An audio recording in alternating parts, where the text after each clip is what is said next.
ಗುರು ಮೇ ದೇವ ಸರ್ವಕಾರ್ಯೇಷು ಸರ್ವದಾ. ದುರ್ಗಾ ಮಾತೆಯ ಅಗಾಧ ಶಕ್ತಿ ಮಾರಿ ದುರ್ಗಾ ಮಾತೆಯಲ್ಲಿ ವಿದ್ಯಾದೇವತೆಯನ್ನು ಸರಸ್ವತಿಯನ್ನು ಮನದಲ್ಲಿ ಸ್ಮರಿಸಿಕೊಳ್ಳುತ್ತಾ ಇವತ್ತಿನ SR ಪೂಜಾರಿಗಳು ನೆರವೇರಿಸಿಕೊಳ್ಬೇಕಂತ ಅವರಲ್ಲಿ ವಿನಂತಿ ಪೂರ್ವಕವಾಗಿ ಕೇಳ್ಕೊಳ್ತಾ ಇದ್ದಾನೆ. ನೆರವೇರಿಸಿಕೊಳ್ಬೇಕು ಕೇಳ್ಕೊಳ್ತಾ ಇದ್ದಾನೆ.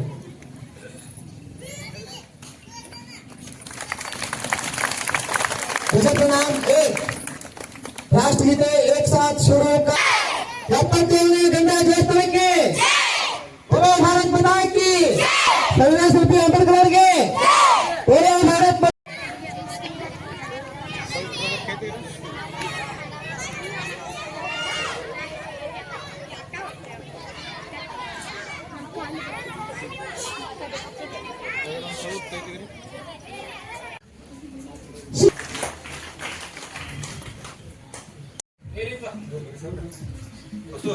श्री अक्कप्पा निलज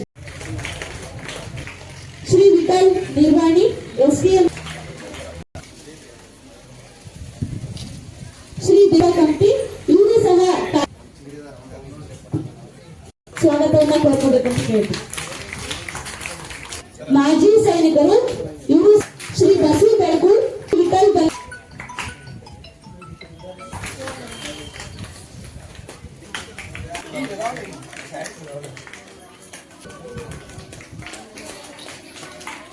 ಸ್ವಾಗತವನ್ನು ಮಾಡಿಕೊಡ್ಬೇಕು. ಇದ್ರ ಮೂಲಕ ಕಾರ್ಯಕ್ರಮಕ್ಕೆ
ಇಂದು ನಮ್ಮ ದೇಶದ ಗಣರಾಜ್ಯೋತ್ಸವ ಪವಿತ್ರ ದಿನವಾದ 26 ಜನವರಿಯಂದು ಸರ್ಕಾರ ಪ್ರಾಥಮಿಕ ಶಾಲೆ ಪ್ರಬಂಧನೆ ನಿಮ್ಮೆಲ್ಲರ ಮುಂದೆ ಮಾತನಾಡುವ ಅವಕಾಶ ದೊರೆತಿರುವುದು ನನಗೆ ಅತ್ಯಂತ ಸಂತೋಷ ಮತ್ತು ಹೆಮ್ಮೆಯ ವಿಷಯವಾಗಿದೆ.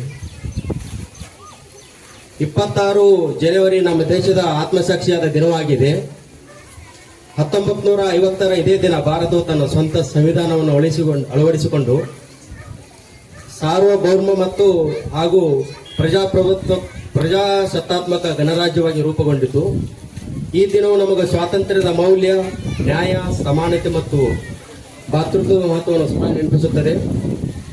ಇದು ಕೇವಲ ಧ್ವಜಾರೋಹಣದ ದಿನವಲ್ಲ, ನಮ್ಮ ಕರ್ತವ್ಯಗಳು ಮತ್ತು ಜವಾಬ್ದಾರಿಯನ್ನು ಮನಸಾರೆ ಸ್ವೀಕರಿಸುವ ಮಹತ್ವ ದಿನವುದು. ನಾನು 1991ರಿಂದ ಇದೇ ಶಾಲೆಯಲ್ಲಿ ವಿದ್ಯಾಭ್ಯಾಸ ಮಾಡಿ ಬೆಳೆದವನು. ಈ ಶಾಲೆಯೇ ನನ್ನ ಜೀವನದ ಮೊದಲ ಗುರು, ಮೊದಲ ಅಡಿಪಾಯ ಮತ್ತು ಮೊದಲ ದಾರಿಯಾಗಿದೆ.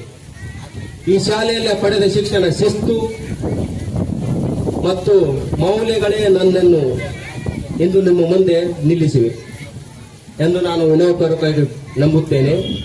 ಇಂದು ಈ ಗಣರಾಜ್ಯೋತ್ಸವದ ಸಂದರ್ಭದಲ್ಲಿ ಈ ಶಾಲೆಯ ಮಕ್ಕಳ ಶಿಕ್ಷಣಕ್ಕೆ ಸಣ್ಣ ಬೆಂಬಲವಾಗಿ 150 ಶಾಲಾ ಬ್ಯಾಗ್ಗಳನ್ನು ವಿತರಿಸಲಾಗುತ್ತಿದ್ದು, ಇದು ಈ ಶಾಲೆ ಮತ್ತು ಈ ಸಮಾಜ ನನ್ನ ಜೀವನಕ್ಕೆ ನೀಡಿದ ಋಣಕ್ಕೆ ಒಂದು ಚಿಕ್ಕ ಕೃತಜ್ಞತೆಯ ಸಂಕೇತ ಮಾತ್ರ ರೂಪಿಸುತ್ತದೆ. ನಿಷ್ಠೆಯಿಂದ ಓದಿ ಶಿಸ್ತುನಿಂದ ಬದುಕಿ ಒಳ್ಳೆಯ ನಾಗರಿಕರಾಗಿ ಬೆಳೆಯಿರಿ. ನೀವು ಯಶಸ್ವಿಯಾದರೆ ಅದೇ ನಮ್ಮೆಲ್ಲರ ನಿಜವಾದ ಹೆಮ್ಮೆ. ಇದು ನನ್ನೊಬ್ಬರ ಪ್ರಯತ್ನವಲ್ಲ, ನನ್ನ ತಮ್ಮನೊಂದಿಗೆ ಕೈ ಜೋಡಿಸಿ ಶಿಕ್ಷಣ ಕ್ಷೇತ್ರದಲ್ಲಿ ಈ ರೀತಿಯ ಸಹಕಾರವನ್ನು ನಿರಂತರ ಸಮಾಜಕ್ಕೆ ಜವಾಬ್ದಾರಿಯಾಗಿ ಮುಂದುವರಿಸುವ ಸಂಕಲ್ಪ ನಮ್ಮದು. ಜೈ ಹಿಂದ್, ಜೈ ಕರ್ನಾಟಕ.